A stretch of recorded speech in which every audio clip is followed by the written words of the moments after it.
कर्मण्येवाधिकारस्ते मा फलेषु कदाचन मा कर्मफलहेतुर्भूः मा ते संगोऽस्त्वविकर्मणि।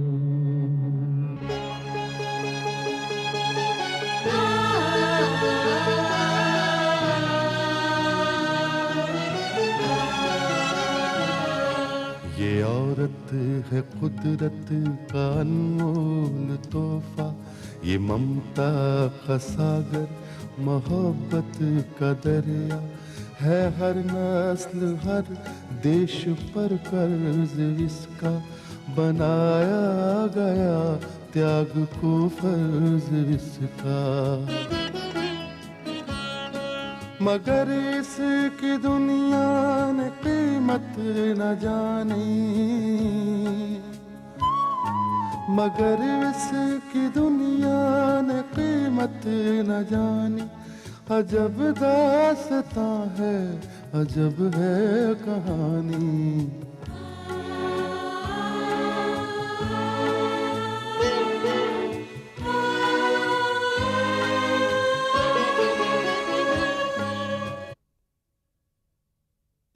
विनोद, आखिर तुम ऐसा कह भी कैसे सकते हो? माँ, ये सब कुछ गलत है, सब कुछ झूठ है माँ। किसी ने तुम्हें गलत इन्फॉर्मेशन दी है। विनोद, तुम चाहे जितना झूठ बोलो, लेकिन मैं जान चुकी हूँ। और तुम ऐसा क्यों कर रहे हो ये भी मैं जान चुकी हूँ। लेकिन क्या तुम हमेशा अपने पिता के जुर्म में साथ देते रहोगे?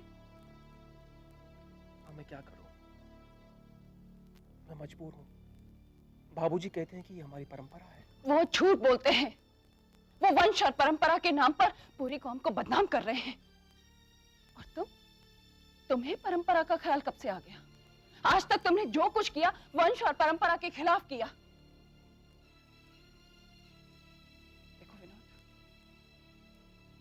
मैं एक बहुत ही बदनसीब औरत हूं, एक नाकाम पत्नी, एक हारी हुई मां। और मैं सिर्फ इतना ही चाहती हूं कि आज तक जो इस हवेली में नहीं होता है वो अब भी ना हो। मैं दिन रात सिर्फ भगवान से यही प्रार्थना करती हूं कि ईश्वर मुझे वो नजारा ना दिखाए कि इस हवेली में मेरे ही सामने मेरे पति और मेरे बेटे को पुलिस वाले हथकड़ी लगाकर ले जाएं। विनोद, आज मुझसे एक वादा करो कि तुम ऐसा कोई काम नहीं करोगे। आज तक तुमने और तुम्हारे पिता ने वंश और परंपरा के नाम पर जो भी कुछ किया, लेकिन मैं उसका विरोध करती रही। लेकिन आज तक मैंने कोई भी शिकायत इस हवेली के बाहर नहीं।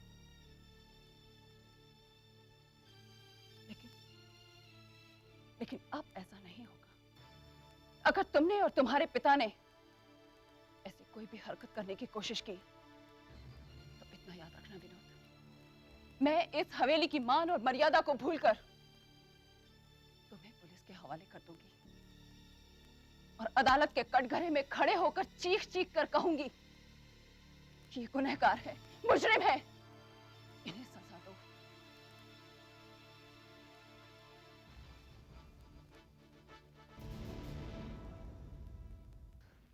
क्या कहा तुमने? तुम निकी को उन लोगों के हवाले करने नहीं जाओगे? हाँ बाबूजी, ना मैं जाऊंगा ना किसी और को जाने दूंगा निकी के पास। विनोद, अब तुम्हारी यही सब बातें मेरा शक यकीन में बदलती जा रही हैं कि शांताबाई ठीक कह रही थी कि निकी को अगवा होने की खबर लीक होने में शायद तुम्हारा ही हाथ था। क्या हो गया बाबूजी आपको? लगता है आपकी सोचने समझने की ताकत बिल्कुल खत्म हो गई। बाबूजी, अगर ये खबर मैं मां को देता तो क्या इस तरह की धमकी मुझे देती हो? क्या कहा उस औरत ने? क्या कहा? बाबूजी, शायद आप नहीं जानते। आप नहीं जानते बाबूजी कि पहली बार मैंने मां की आंखों में नफरत के अंगारे देखे बाबूजी। और उन्होंने मुझसे ये कहा बाबूजी कि अगर निकी के साथ कुछ ऐसी वैसी बात हुई तो वो हम दोनों को पुलिस में दे देगी। क्या? हाँ बाबूजी, इतना ही नहीं, उन्होंने मुझसे ये भी कहा कि वो अदालत के सामने चीख चीख कर, चिल्ला चिल्ला कर हमारे खिलाफ बयान देगी। विनोद, वो इस तरह की धमकियां हमेशा देती रहती है। उसकी बात छोड़ो, जो मैं कह रहा हूं उसे करो। वो कुछ नहीं करेगी। नहीं बाबूजी, नहीं। अगर माँ जी ने कुछ ऐसा वैसा कर दिया बाबूजी तो मैं बच नहीं पाऊंगा बाबूजी, और आप भी नहीं बच पाएंगे। विनोद, अब जो मैं कह रहा हूं उसे कान खोलकर सुन लो। ये काम होगा और जरूर होगा। तुम भी बचोगे और मैं भी बचूंगा। अगर उस औरत ने कोई पागलपन किया तो वो औरत नहीं बचेगी।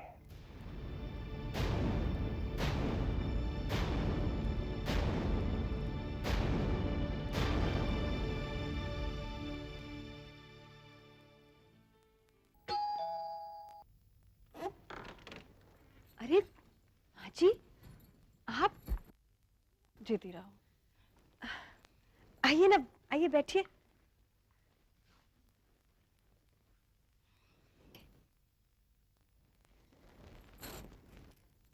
क्या बात है माँ जी, आप काफी परेशान लग रही हैं। प्रगति, दरअसल एक अजीब सी उलझन है, समझ में नहीं आ रहा कैसे कहूँ। बात क्या है? पता नहीं तुम्हें पता है या नहीं, हवेली में वही पुरानी साजिश हो रही है। वही पुरानी साजिश जिसके कई लोग शिकार हो चुके हैं। और आज जिसके बारे में मैं तुमसे बात करने आई हूँ वो मेरी बहू निकी है। निकी? क्या हुआ निकी को? प्रगति, निकी को अगवा करने की साजिश की जा चुकी है, और वो साजिश मेरे पति की है, और उनका साथ दे रहा है मेरा बेटा। लेकिन अब की बार मैंने विनोद को चेतावनी दे दी है कि अगर उन्होंने कोई भी ऐसी हरकत की तो मैं अदालत में उनके खिलाफ गवाही दूंगी। हाँ, इस बार ऐसा ही होगा। प्रगति, मैं सिर्फ इतना ही चाहती हूँ कि निकी को कुछ ना हो, उसकी जान बच जाए, ताकि मैं सुकून की नींद सो सकूं।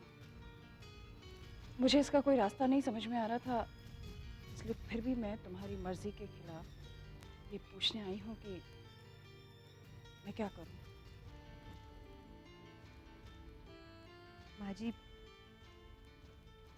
आप मुझसे राय मांगने आई हैं।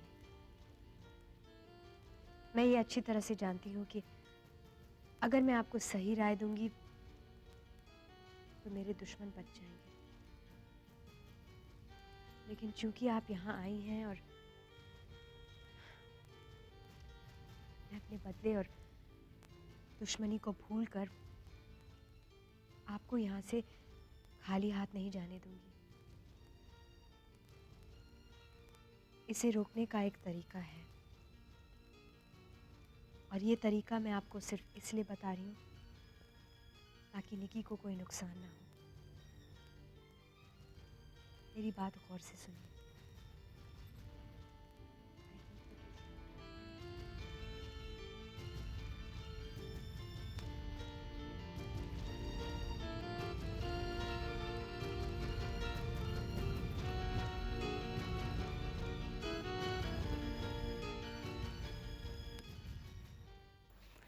निकी, माँ जी, आप आइए। निकी, मुझे देखकर तुम्हें ताज्जुब हो रहा होगा, लेकिन मेरा यहाँ आना बहुत ज़रूरी था। बैठिए माँ जी। नहीं निकी, दरअसल मैं तुम्हारी निजी ज़िंदगी में दखल नहीं देना चाहती, लेकिन हालात ये है कि उन्हें देखकर मैं खामोश भी नहीं रह सकती। आप किन हालात की बात कर रही हैं माँ जी? निकी, हालात ये है कि तुम माँ बनने वाली हो। अब तुम उस बच्चे को रखना चाहती हो या उसे ज़ाया करना चाहती हो, ये तुम्हारी मर्जी है। आप क्या चाहती हैं? निकी, बात मेरे चाहने ना चाहने की नहीं है, बात उन हालातों की है जो किसी की जान लेने पर तुले हैं। निकी, इन्हें बदला भी जा सकता है अगर तुम विनोद से जाकर ये कह दो कि तुमने अबॉर्शन करवा लिया। माँ जी आप हाँ निकी, तुम्हें ये झूठ बोलना पड़ेगा, क्योंकि इस वक्त तुम्हारी जिंदगी बचाने का सिर्फ यही एक रास्ता है। लेकिन माँ जी देखो निकी, इसमें मेरी जान भी जा सकती है और मेरे पति ठाकुर रुद्र प्रताप सिंह को मौत के फंदे तक पहुंचाया जा सकता है। और इससे बचने के लिए अगर तुम सिर्फ विनोद को जाकर ये कह दो तो ये बात रुक भी सकती है।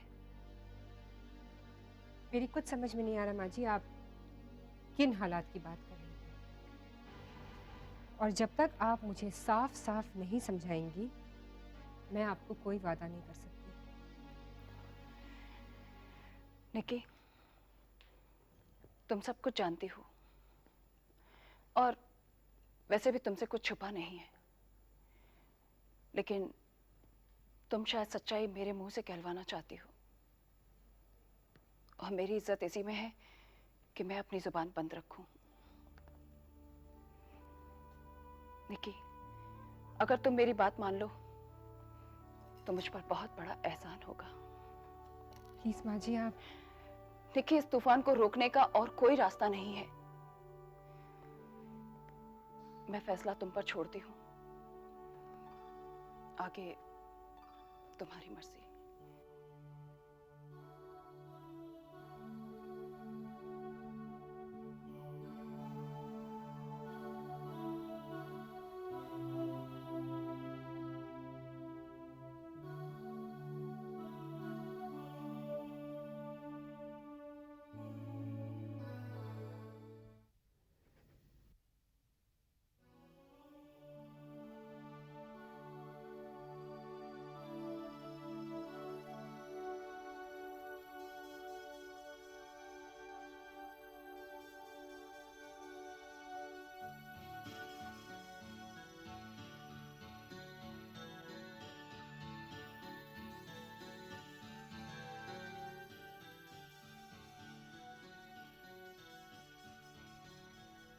ये लो,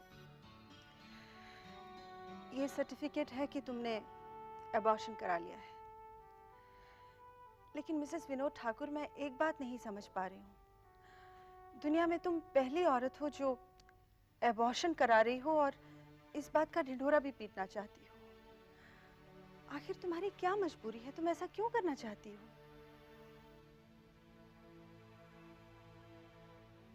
डॉक्टर, वो आपको मेरी मदर इन लॉ ने ठाकुराइन जी ने बताया नहीं क्या? हाँ, सच पूछा जाए तो ये सर्टिफिकेट मैं उन्हीं के कहने पर दे रही हूँ। मुझे उम्मीद है कि ये सर्टिफिकेट तुम्हें हर तरह के कानूनी झमेलों से बचाएगा। Thank you. That's okay. मैं चलती हूँ।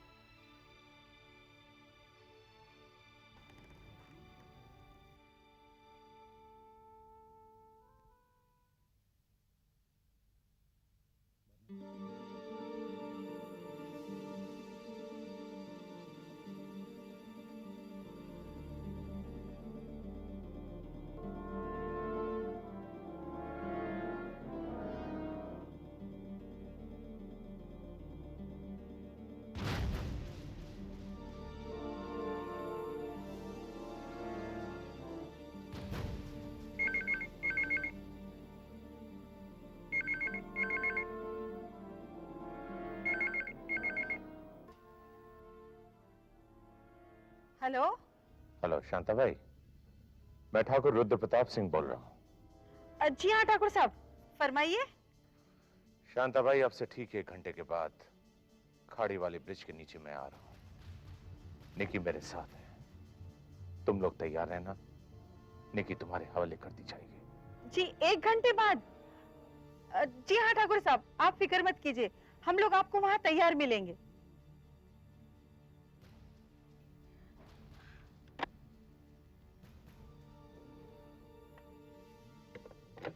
क्या बात हुई? अब से 1 घंटे बाद ठाकुर निकी को लेकर खाड़ी वाले ब्रिज पर आ रहे हैं। वेरी गुड, तुम लोग फौरन वहां पहुंचो। जी।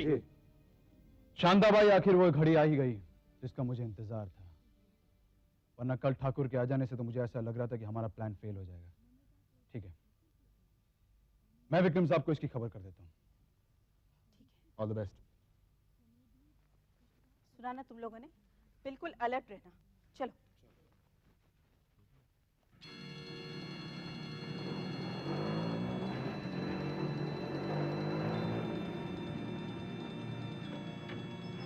हेलो विक्रम, क्या खबर है? खबर वही है जिसका मैं बेसब्री से इंतजार था। ठीक 12 बजे ठाकुर निकी को लेकर खाड़ी वाले ब्रिज पर पहुंचने वाला है। शांताबाई अपने फोर्स के साथ वहां के लिए निकल पड़ी। ठीक है संजय, अब तुम निश्चिंत हो जाओ। जैसे ही ठाकुर की गाड़ी ब्रिज पर आएगी, हम उसे दोनों तरफ से घेर लेंगे। उसके बाद ठाकुर के पास भागने का कोई मौका नहीं होगा। संजय, ये सब कुछ इतना स्मूथली हो रहा है, कभी कभी तो मुझे अपने ही प्लान की कामयाबी पर शक होने लगता है। नहीं विक्रम साहब, शक की कोई गुंजाइश नहीं, हम जरूर कामयाब होंगे। मैं चलता हूँ, all the best. Okay bye.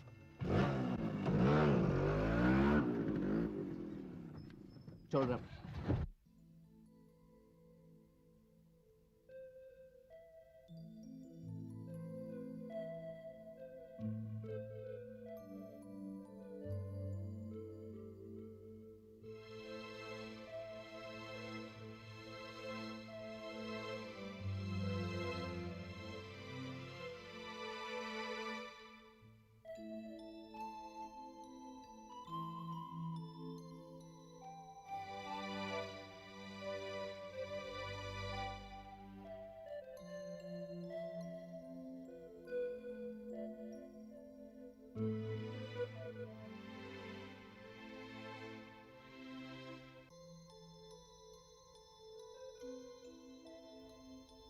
Vinod,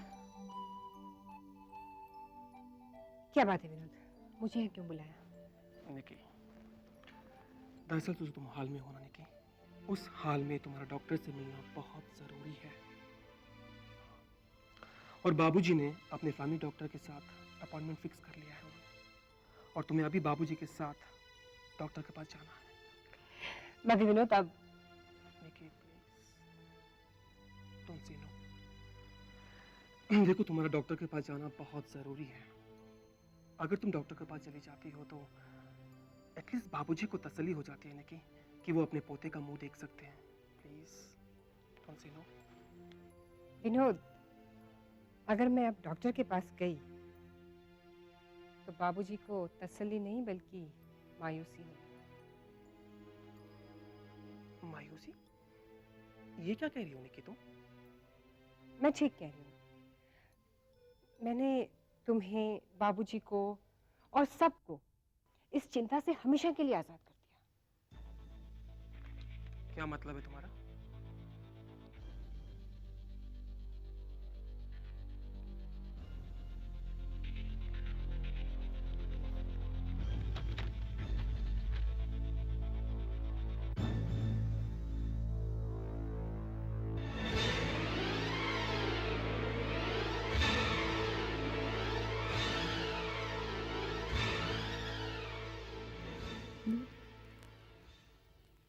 तुम बाप बनने वाले हो। क्या मजाक कर रही हो प्रगति? मैं मजाक नहीं कर रही हूँ, तुम मेरे बच्चे के बाप बनने वाले हो। यानी तुम? हाँ, मैं माँ बनने वाली हूँ। क्या? तुम माँ बनने वाली हो? हाँ विनोद, मैं तुम्हारे बच्चे की माँ बनने वाली हूँ। ओह माय गॉड, कितनी आसानी से कह देती हो तुम लोग ये सेंटेंस ना? किस तरह आ जाती है जबान पर ये बात? लेकिन विनोद, ये बात मैंने सिर्फ तुम्हारे सामने कही है। अभी तुमने मेरे सामने कही, इसके बाद सारे जमाने से कहोगी तुम? मैं क्यों कहूँ? तुम कहोगी दुनिया के सामने। क्या कहूँगा दुनिया के सामने कि मैं एक बिन ब्याही औरत के बच्चे का बाप बनने वाला हूँ? तो क्या तुम ये कह रहे हो? तुम ये कह रहे हो कि तुम मुझसे शादी नहीं करोगे? शादी? और तुमसे? अमिता, मैं तुमसे शादी कैसे कर सकता हूँ? मैं तो ऑलरेडी शादीशुदा इंसान हूँ। ये बात तो मैंने तुमसे पहले कह दी थी। विनोद बेटा, नमस्ते माँ जी। जीते रहो बेटा, फूलो फलो। कैसी हो तुम? ठीक हूँ। बैठो बेटा। ओ बेटी। सुना सुधा, दामाद जी कुसुम को लेने आए हैं। कुसुम को लेने आए हैं? ये कैसे हो सकता है बेटा? ऐसी हालत में कुसुम कैसे जा सकती है? ये मायके में आई है, पहला बच्चा तो मायके में होगा। नहीं माँ जी, पहला बच्चा तो ससुराल में होता है। ये हमारी खानदान की परंपरा है। मैं विरोध करती हूँ ऐसी परंपरा का।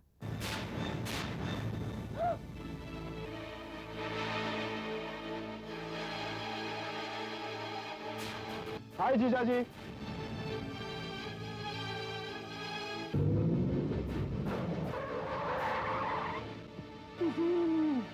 विनोद, मैंने तुम्हें मुबारकबाद दी, अब तुम मुझे मुबारकबाद दो। किस बात की मुबारकबाद? बस एक खुशखबरी है।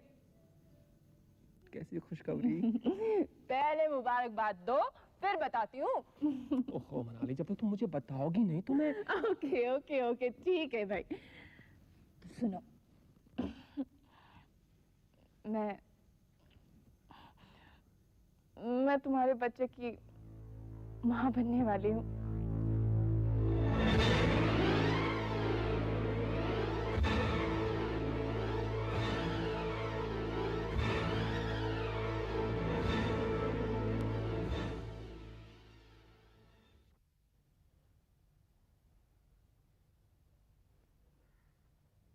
क्या करूं?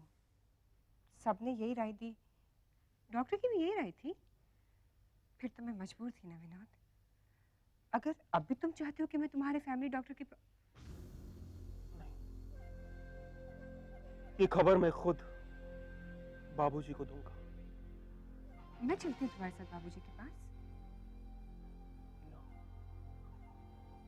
As you wish.